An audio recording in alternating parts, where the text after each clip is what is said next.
Hey there and welcome back. Today we're taking a deep dive into Stoicism. But, and this is important, we're not talking about just keeping a stiff upper lip or being, an emotionless robot. Yeah, that's a pretty common misconception. Totally. So our mission today is to really figure out if this ancient philosophy, which, let's be honest, is often misunderstood, if it actually holds the key to, living a good life, maybe even a joyful one. And in our crazy modern world, no less. Well, that's a great goal. I think so. We'll be using William B. Irvine's book as our guide for this. It's called A Guide to the Good Life, The Ancient Art of Stoic Joy. And even the title, I gotta say, it really got me thinking. Stoic joy. That sounds almost like a paradox, you know? Yeah, it is a bit of a paradox, and it's something that Irvine tackles right away. He explores how Stoicism, when it's practiced well, it isn't about suppressing emotions entirely. Okay, so not bottling everything up then. Exactly. It's more about skillfully managing those emotions to reach, well, kind of a state of tranquility. Okay, I'm definitely intrigued. But before we jump into all the how-to stuff, can we maybe set the stage a little bit? Like, I know we're talking ancient Greece and Rome here, but what was the whole deal with philosophy back then? Was it like everyone's hobby or something? Well, it was definitely more intertwined with daily life than I think we might imagine today. Think of philosophers as kind of like the original life coaches. They wanted to guide people on how to actually live well, not just how to win arguments like some people think. That's a good point. It was about practical wisdom. Right. And there were different schools of thought back then. Each had its own approach to, the whole living well thing. I see. So different philosophies for different folks. Yeah. Like you had the cynics, they were all about embracing a super simple life, almost like extreme minimalists, we might say now. And then there were the Cyrenaics. They were all about pursuing pleasure. And the Stoics, they kind of landed somewhere in between those two extremes, right? Right, exactly. They were looking for a path that balanced accepting what we can't control with, actually actively working on the things we can control. So finding that sweet spot makes sense. Yeah, and what's interesting is that Zeno, the guy who actually founded Stoicism, he only got into philosophy after he survived a shipwreck. Whoa. Talk about a life-changing experience. Seriously. Okay, but let's get something straight right off the bat. What isn't Stoicism? Because I think a lot of people, when they hear that word, they picture like those emotionless statues, Totally. Like those marble faces, no expression. Right. So it's not about becoming some kind of unfeeling robot. Stoicism is really about understanding the difference between what you can control, like your own thoughts and judgments and values. Yeah, I think I'm following. Our internal world. Yes. And what you absolutely can't control, like other people's actions or even, like a massive traffic jam you get stuck in. I feel that. You can't control the traffic. Nope. So Stoicism says instead of getting all swept up in those things outside of your control, focus your energy on what you can influence, right? Makes sense. And by doing that, you actually build up resilience and, inner peace. The Stoics, they really believed that was the true foundation for finding joy. All right, that's starting to make a bit more sense. So it's not about denying emotions. It's about choosing where we focus our energy. You got it. But how does that work in practice? What are some of the key principles that make this whole Stoicism thing actually tick? Well, one of the core principles is this thing called the dichotomy of control. It's basically recognizing, like we just talked about, that you have power over your reactions, your judgments, your values. But you can't control external events like, the weather, other people's choices, or even whether or not your favorite podcast releases a new episode on time. Exactly. It's about focusing on your internal world and learning to accept all those external factors that, you just can't change. So it's about taking responsibility for yourself, but also like a healthy dose of letting go. Yeah, that's a good way to put it. And that actually leads us to another really crucial principle. It's called internal versus external goals. Irvine uses a great example in the book. It's about a tennis match. So instead of getting all obsessed about winning, which, let's face it, depends a lot on your opponent, Yeah, you can't control how well they play. Right. He says your internal goal should be to play your absolute best. Oh, I like that. So even if you lose the match, you can still feel good about how you played. Take some of the pressure off. Exactly.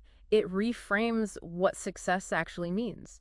You can achieve a sense of accomplishment, even when the, external outcome, it isn't what you'd hoped for.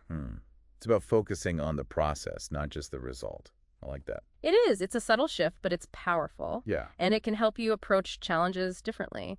This also ties into another Stoic practice, negative visualization. Okay, wait. Now, this is where I get a little lost.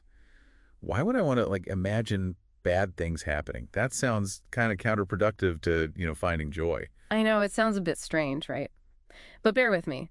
Negative visualization is about contemplating potential losses. Like, it could be a job or, a decline in health, even the passing of loved ones. Okay, I mean, it sounds pretty grim, I gotta I say. know, I know. But it can actually help you appreciate what you already have right now. So it's like that feeling when you almost lose something precious and you suddenly realize, like, how much it really means to you. Yeah, exactly. So the Stoics, they believed that regularly facing these possibilities, it can help us combat taking things for granted. Think of it this way. A child, they find so much joy in the simplest things because, well, everything is still new and uncertain to them. I see what you mean. It's about regaining that sense of wonder and appreciation for all the good things we often, we overlook. Exactly. And so while it might seem, a little gloomy at first, this negative visualization, it can actually be a path to feeling more joy by helping us appreciate the good in our lives right now. I'm starting to see the method to the madness here. It's like they were hacking the system of human psychology way before we even understood how it worked. Right. Pretty insightful. But how do you actually put these principles into practice, like in real life, I mean, not just on the tennis court or in these, what if scenarios? Well, let's start with something I think we all encounter pretty regularly: insults. The Stoics had some pretty insightful ways of dealing with those. First, consider the source. Is the person, is this someone whose opinion you truly value? Are they acting out of some kind of insecurity? It's about choosing your battles, right? Hmm. If the criticism isn't coming from a place of, like, genuine respect or expertise, then why give it so much weight? Exactly. And once you've considered that, you can practice indifference, like not letting their opinion actually diminish your worth. Oh, easier said than done, I bet. But I see how it ties back to the dichotomy of control. You can't control what other people say, but you can control how you react to it. Exactly. And instead of, firing back with anger at the Stoics, they would recommend responding with humor or even just strategic silence. It can be super disarming. Okay, I like that. Deflecting negativity with some wit or just refusing to engage. That feels kind of powerful. It is. And it helps you preserve your own inner peace in the process. Okay, but what about when you're faced with something really difficult? Like, say, dealing with grief. That's where it feels like it would be, really hard to apply these principles. That's a good point. It's a tough one. Yeah, so would Stoicism say you shouldn't grieve at all? No, not at all. They recognize that grief is a natural human emotion. It's part of life. Mm. But their approach was about trying to minimize, I guess, the duration and the intensity of the suffering. So not denying the emotion, but more like navigating it in a healthy way. Yes, exactly. They would probably advise you to ask yourself, what would the person I'm grieving want for me? Would they want me to be consumed by sorrow or to try and find a way to keep living a good life? It's about honoring their memory by living well, instead of getting stuck in a cycle of pain. It really does put things in perspective. It does. And again, it ties back to focusing on what you can control, like your own response to grief and your actions moving forward. Even in the face of loss, we still have agency. This is really giving me a lot to think about.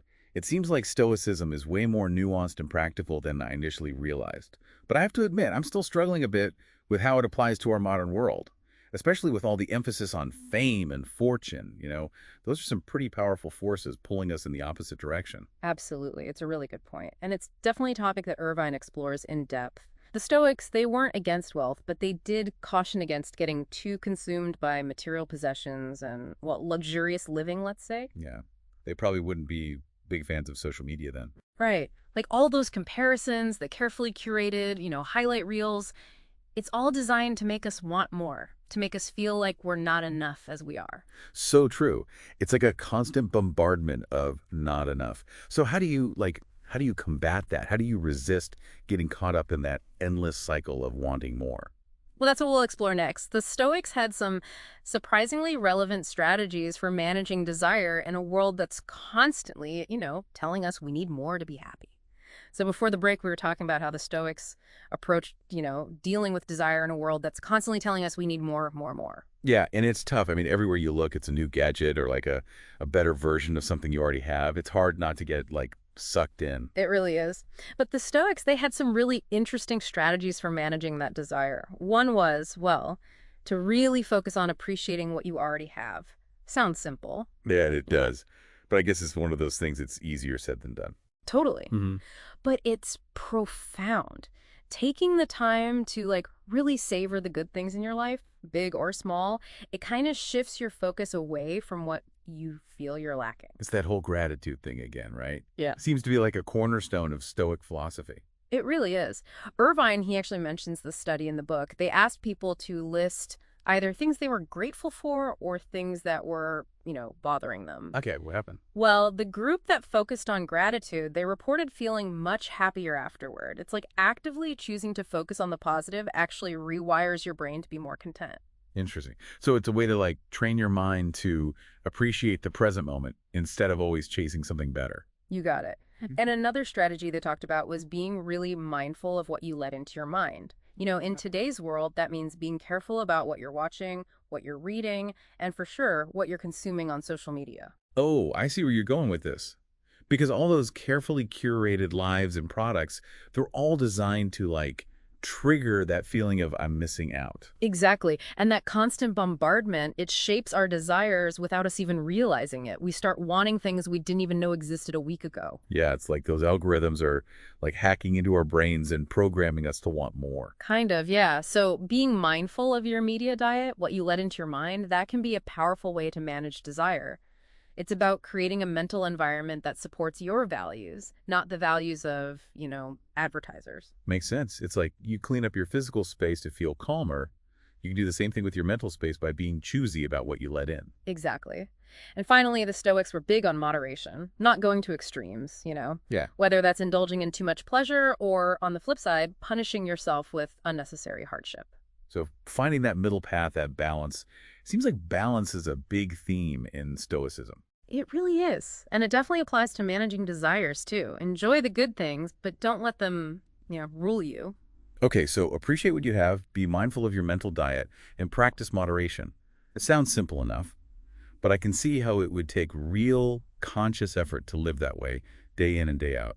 Oh, it definitely does. And it ties back into some of those practical techniques we talked about earlier, like the negative visualization and voluntary discomfort. They're all tools to build mental strength, resilience.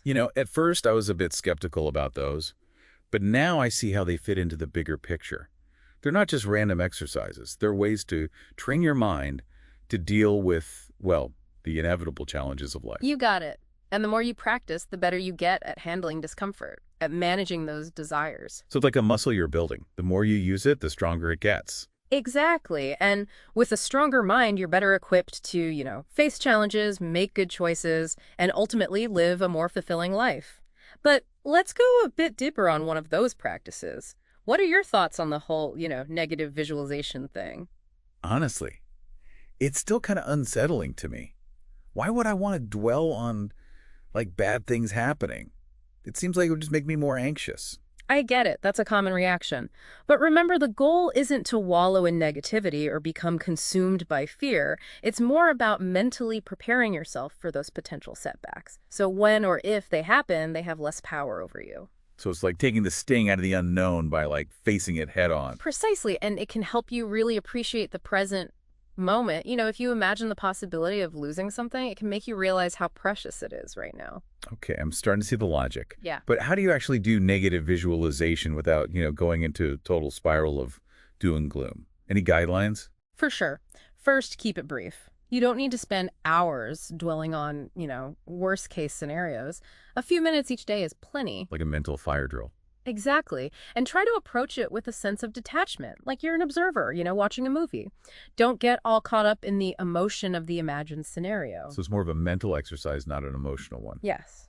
And lastly, keep your focus on the things you can control. Like, even if something bad were to happen, how could you respond in a way that, aligns with your values? What actions could you take to, lessen the negative impact? That's a good point. It shifts the focus from, passively worrying to actively preparing and problem solving. Exactly. And by doing that, you take back some of the power that fear and anxiety can have over you. Okay, I can see how negative visualization could actually be a pretty powerful tool for building resilience. But isn't there a risk that it becomes like a self-fulfilling prophecy? If I keep imagining bad things, want to just attract them into my life? That's a great question. And that's where the Stoic emphasis on what you can control comes in again. Negative visualization isn't about, passively accepting fate. It's about preparing yourself to respond to challenges, but in a way that aligns with your values and goals. So it's not about trying to, like, predict the future, but about mentally rehearsing how I'd handle different situations. Exactly. It's like when a pilot practices emergency procedures in a flight simulator. They're not hoping for a crash, but they're prepared if it happens. Makes sense. But what about those things that you just can't prepare for, like those curveballs that life throws at you? Yeah. How does Stoicism deal with those? That's where the whole practice of accepting what you can't control becomes really crucial. And that acceptance, it isn't about giving up or becoming passive. It's about recognizing that there are just things in life that are simply beyond our influence. So it's more about, like, letting go of that need to control everything, surrendering to the flow of life, as they say. Yes. And that surrender, it can actually be incredibly liberating. When you stop resisting what is, you free up so much energy to focus on what you can influence, like your own actions, your thoughts, your responses. It's like that saying, grant me the serenity to accept the things I cannot change, the courage to change the things I can, and the wisdom to know the difference. Exactly. And that wisdom, that's what Stoicism is all about. It's about navigating life with a clear mind, a steady heart, and that understanding that true happiness isn't about controlling external circumstances. It's about mastering our inner world. This is really resonating with me. But I'm curious, are there any, like, real-world examples of Stoic principles in action? Like, did any of these philosophers actually live by these ideas? Oh, for sure. There are some incredible stories. One that comes to mind is the story of Epictetus. He was a Stoic philosopher, but get this, he was born a slave. A slave. Wow. That's pretty far from the, privileged lives we usually picture when we think of philosophers. Right. But Epictetus's life, it's like a testament to the power of Stoicism. Despite facing, some serious hardship, he found freedom and joy through his philosophy. How did he do that? He focused on what he could control, his own thoughts and actions. He didn't let his circumstances, define him. And he embraced the challenges as opportunities for growth. It's like he used Stoicism to transcend his circumstances. Yes, exactly. And his story is a powerful reminder that these principles, they aren't just, theoretical concepts. They can be applied to real life, even in the most difficult situations. That's inspiring. But I got to ask, are there any downsides to Stoicism? Are there any, like, pitfalls to watch out for? That's an important question. And like any philosophy, Stoicism has its, limitations. One potential pitfall is, well, the danger of becoming too detached. Detached from what? From your emotions, from the world around you, from the people you care about. Remember, Stoicism is about managing emotions, not suppressing them entirely. So it's about finding that balance between, like, acceptance and engagement, between inner peace and, actually taking action in the world. You got it. And that's where wisdom comes in. It's about knowing when to accept, when to act, and when to just, let go. Makes sense. So it sounds like Stoicism is less about following a rigid set of rules and more about cultivating a mindset that's flexible, adaptable. Precisely. It's a philosophy for life, not just a set of techniques. And like the life itself, it requires constant learning, adaptation, and growth. Well, this has definitely given me a lot to think about. And I got to admit, I'm starting to warm up to this whole Stoicism thing. But I'm still wondering, like, what's the ultimate goal here? What does it all lead to? That's the question we'll explore after the break. We'll delve into the Stoic concept of the good life and how these principles can help you reach a state of, well, lasting fulfillment and joy. Stay tuned. Okay, so we're back, and I'm really curious to dig into this idea of, like, the good life from the Stoic point of view. It's a phrase we hear all the time these days, but I have a feeling the Stoics had a different idea of what that meant than what we usually see, on those glossy magazine covers. Oh, yeah, you're absolutely right. For the Stoics, the good life, it wasn't about material wealth or status or even those, fleeting pleasures. So it wasn't about having the fancy car and the perfect Instagram feed. Nope, not at all. It was about living in accordance with nature and virtue. Okay, so break that down for me a little. What does it actually mean to live in accordance with nature? Does that mean, like, I need to ditch my phone and go live in a forest or something? Not necessarily. For the Stoics, nature referred to this like rational order of the universe. Yeah. It's about recognizing that we're all part of something bigger than ourselves and that we have a role to play in that in that grand scheme of things. So it's less about like our physical surroundings and more about aligning ourselves with sort of like universal reason or purpose. Exactly. And that alignment, well, it's achieved through virtue. And for the Stoics, virtue, it wasn't just about being good in a moral sense. It was more about, living in a way that actually expressed our highest human potential. So it's about like striving for excellence in all areas of life. Yes. And that excellence is rooted in wisdom, justice, courage, and temperance. These were the four cardinal virtues that the Stoics believed were absolutely essential for living a good life.